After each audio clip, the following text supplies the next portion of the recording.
வணக்கம். என் பேர் முத்துவெங்கட்ராம். நான் கோயம்புத்தூர் தங்க நகை தயாரிப்பாளர் சங்க தலைவரா இருக்கிறேன் நானு. இன்னைக்கு எல்லாத்துக்கும் தெரியும், தங்கம் வந்து ஒரு வாரத்துக்கு முன்னால ஒரு சரிவ வந்து சந்திச்சது. விலை இறக்கம் இருந்தது. ஆனா மீண்டும் அந்த தங்கம் வந்து விலையேற்றத்த நோக்கி போய்க்கிட்டு இருக்குது. காரணம் என்ன அப்படின்னா, இன்னைக்கு வந்து இஸ்ரேலும், அமெரிக்காவும் சேர்ந்து ஈரானோட போர் தொடுத்திருக்காங்க. ஆனா ஈரான் வந்து கடுமையா வந்து அமெரிக்காவுடைய ராணுவ தளங்கள் எல்லாம் எங்கெங்க இருக்கோ, இது இதுல நம்ம குவைத்துல, துபாய்ல, அது மட்டும் இல்லாம அ தோஹால எல்லா இடத்துலயும் அவங்களுடைய அமெரிக்காவுடைய ராணுவ தளங்கள் எங்கெங்க இருக்கோ, அங்கெல்லாம் வந்து அவங்க குண்டு போட்டு, அதிலெல்லாம் வந்து போர் ஒரு முத்திக்கிட்டு இருக்குது. இன்னும் பல பல கட்டத்துல இந்த போர் வந்து போகறதுக்கு வந்து வழி செய்யும் அப்படின்னு சொல்லிட்டு ஈரான்காரும் சொல்லியிருக்கிறாங்க. இந்த அமெரிக்காவுடைய அதிபர் ட்ரம்ப் கூட சொல்றாரு, இன்னும் நாங்க வந்து தீவிரமா இந்த போர்ல இறங்குவோம்னு சொல்லியிருக்கிறாங்க. அதே மாரி வந்து ஈரான்ல வந்து ஹர்முஸ்னா வந்து ஒரு ஒரு இது இருக்கு, கெனால் இருக்கு. அந்த வழியா தான் எண்ணெய் கப்பல் எல்லாம் வந்துகிட்டு இருந்தது. இப்ப அத வந்து அவங்க நிறுத்தி வச்சிருக்கிறாங்க. அதனால நம்ம பல நாடுகளுக்கு இந்த எண்ணெய், கேஸு, எரிவாயு, வந்து க்ரூட் ஆயில் இதெல்லாம் போகிறது வந்து மிக்க தடபட்டு, அதனால இன்னைக்கு மிகப்பெரிய ஒரு பஞ்சத்தை நோக்கி செல்லக்கூடிய ஒரு சூழ்நிலை இருக்கின்றது. அதனால வந்து நம்மளுடைய இந்த இது பற்றாக்குறை, நம்ம எண்ணெய் பற்றாக்குறையும், கேஸ் பற்றாக்குறையும் வந்துருச்சு. நேத்தே வந்து அரசாங்கம் வந்து அறிவிச்சுட்டாங்க. இந்த மாரி யார் 1 சிலிண்டர் வச்சிருக்காங்களோ, அவங்க 21 நாளுக்கு அப்புறம் தான் 2வது சிலிண்டர் புக் பண்ண முடியும் அப்படின்ட்டு. யார் 2 சிலிண்டர் வச்சிருக்காங்களோ, 1 மாசம் கழிச்சு தான் அவங்க வந்து 2வது சிலிண்டர் புக் பண்ண முடியும்னு சொல்லியிருக்கிறாங்க.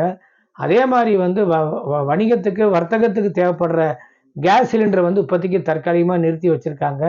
இன்னைக்கு தங்க நகை தொழில் செய்யறது வந்து எல்லாமே வந்து கேஸ்ல தான் செய்றோம். அது வந்து கமர்ஷியல் கேஸ்ல தான் செய்றோம். ஸோ அந்த கேஸ் தடைப்பட்டுச்சுன்னா, இங்க வந்து வேலைவாய்ப்பு பிரச்சனை வரும். நம்ம வந்து கல்யாண ஆர்டர்லாம் வாங்கியிருப்போம். அதுலயும் மிகப்பெரிய பிரச்சனை வரும். அதனால அரசாங்கம் வந்து இந்த மாரி ஒரு முக்கியமான தொழிலுக்கு வந்து கேஸ் தட்டுப்பாடு இல்லாம அவங்க விநியோகம் செய்யணுங்கிறது எங்களுடைய தாழ்மையான வேண்டுகோள். இப்ப இன்னைக்கு மாத்திரம் வந்து சுமார் $60 வந்து ஒரு அவுன்ஸுக்கு வந்து விலை உயர்ந்திருக்குது. அதே மாரி நாணயத்தின் மதிப்பு வந்து வீழ்ச்சி அடைஞ்சிருக்குது. போன வாரம் வந்து 91.02 தான் இருந்தது. இந்தியாவுடைய நாணயத்த வந்து டாலருக்கு நிகராக. ஆனா இன்னைக்கு வந்து 92 போய் இன்னைக்கு வந்து 91.65ல வந்து இன்னைக்கு வந்து ட்ரேடிங் வந்து குளோஸ் ஆயிருக்கு. அதனால தங்கத்தினுடைய விலையும் உலக சந்தையில விலை ஏற்றமா இருக்கு. அதே மாரி நாணயத்தினுடைய மதிப்பும் வீழ்ச்சி அடைஞ்சது அப்படின்னா, இந்த தங்கத்தினுடைய விலை மீண்டும் மீண்டும் உயர்வதற்கு தான் வாய்ப்பு இருக்கு.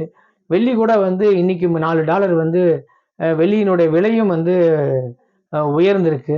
அதனால இந்த தங்கத்தினுடைய இந்த இந்த இந்த அ இந்த ம் போரினுடைய தீவிரம் அதிகமாக ஆக, தங்கத்தினுடைய விலை ஏற்றமாகும், தங்கத்தினுடைய இறக்குமதி பற்றாக்குறையாகும். காரணம் என்ன அப்படின்னா, அ இன்னைக்கு வேற நாடுகள் இருந்தா நம்ம வர வேண்டியதா இருக்கு. அப்ப வரும்பொழுது அந்த தங்கம் வந்து துபாயில அரபு நாடுகள் போய் அங்கிருந்து இங்க வர்ற மாரி தான் இருக்கு. ஏன்னா டைரக்ட் ஃப்ளைட் சில இடத்துல வர்றதில்ல.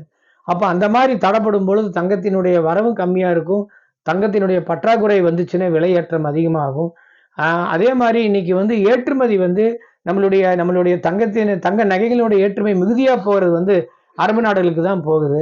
ஆனா, இப்ப அரபு நாடுகள்ல வந்து இப்ப இப்ப விமானத்தினுடைய பயணம் வந்து போதிய அ எண்ணிக்கை இல்லாதனால, அது போர் வந்துருமா? இல்ல இது மக்களுக்கு இந்த போர்னால இடையூறு வந்துருமாங்கிறதுக்காக பல விமானங்கள வந்து நிறுத்தியிருக்கிறாங்க. அதனால வந்து இங்க இருக்கிற ஏற்றுமதி வந்து ஒரு கேள்விக்குறியா இருக்கு. ஏற்றுமதி இல்ல அப்படின்னா, நம்மளுடைய நாணயத்தின் மதிப்பு மிகப்பெரிய வீழ்ச்சியை நோக்கி செல்லக்கூடிய சூழ்நிலை வந்துருச்சு. அதனால ஒரு ஸ்திரத்தன்மை இல்லாத சூழ்நிலையாக இருக்கிறதுனால, இந்த தங்கத்தின் விலை மீண்டும் மீண்டும் அதனுடைய பல உச்சங்களை வந்து போகும் தான் எங்களுடைய கணிப்பு. அதனால விரைவில இந்த இந்த போர் வந்து ஒரு முற்றுப்புள்ளி வந்துச்சு அப்படின்னா, மீண்டும் ஒரு சமநிலைக்கு வர்றதுக்கு வாய்ப்பு இருக்கு. அப்படி இல்ல அப்படின்னா, இந்த தங்கத்தினுடைய விலை வந்து அன்றாட ஒரு உச்சத்தை வந்து பார்க்க வேண்டிய சூழ்நிலையாக தான் இருக்கும். அதனால மக்கள் வந்து நீங்க உங்களுடைய சேமிப்புல ஒரு பகுதிய வந்து எந்த விலை ஆனாலும் நீங்க வந்து தங்கத்துல முதலீடு செய்யுங்க. 2027ல ரூ. 1,80,000 தங்கத்தினுடைய 1 பவுன் உடைய மதிப்பு வருங்கிறது வந்து உலக பொருளாதாரங்களுடைய வல்லுநர்களினுடைய ஒரு கணிப்பு அது. அது மட்டும் இல்லாம இன்னைக்கு மோத்திலால் அஸ்வால் அவங்களுடைய பொருளாதார வல்லுநர்கள் என்ன சொல்றாங்க அப்படின்னா, உலகத்துல வந்து 13.7 ட்ரில்லியன் டாலர் ட்ரெஷரி பாண்ட் இருக்கு, எல்லாத்துக்கிட்டையும் இருக்கு. அதுல 20% வந்து தங்கத்துல முதலீடு செஞ்சாங்கன்னா, அப்ப தங்கத்தினுடைய விலை வந்து $12,000 போயிருன்றாங்க. இன்னைக்கு வந்து $5,181 இருக்கு இந்த நிமிஷத்துல. அப்ப $12,000 அப்படின்னா 120 மடங்கு மேல போகும் அப்படின்றாங்க. அப்படி போச்சு அப்படின்னா 1,80,000 ரூபாய்க்கு மேல 2 லட்சமே வந்து ஒரு பவுன் வந்துரும் அது. ஸோ இதெல்லாமே ஒரு கணிப்பு தான். பட் இருந்தாலும் அதனுடைய கணிப்பு வந்து ஒரு ஒரு 70-80% வந்து அது உண்மையாயிட்டு வர்றதுனால, மக்கள் யாருக்கெல்லாம் வந்து உங்களுடைய சேமிப்பு இருக்கோ, ஒரு பகுதியை வந்து விலையே பார்க்க வேண்டாம். இன்னைக்கு விலை ஜாஸ்தியா, கம்மியா பார்க்க வேண்டாம். தங்கத்துல முதலீடு செஞ்சோம் அப்படின்னா, அடுத்த ஆண்டு பார்க்கும் பொழுது அது பல மடங்கு உயருங்கிறது தான் உலக பொருளாதார வல்லுநர்களினுடைய கணிப்பா இருக்குது. ஆகவே இந்த ஊடகத்தின் வாயிலாக அனைவருக்கும் மீண்டும் ஒரு முறை உங்களுடைய கஷ்டப்பட்டு நீங்க சேமிக்கிற அந்த சேமிப்புல ஒரு பகுதியை தங்கம் அல்ல வெள்ளியில நீங்க முதலீடு செய்ய வேண்டும் என தாழ்மையுடன் கேட்டுக்கொள்கிறேன்.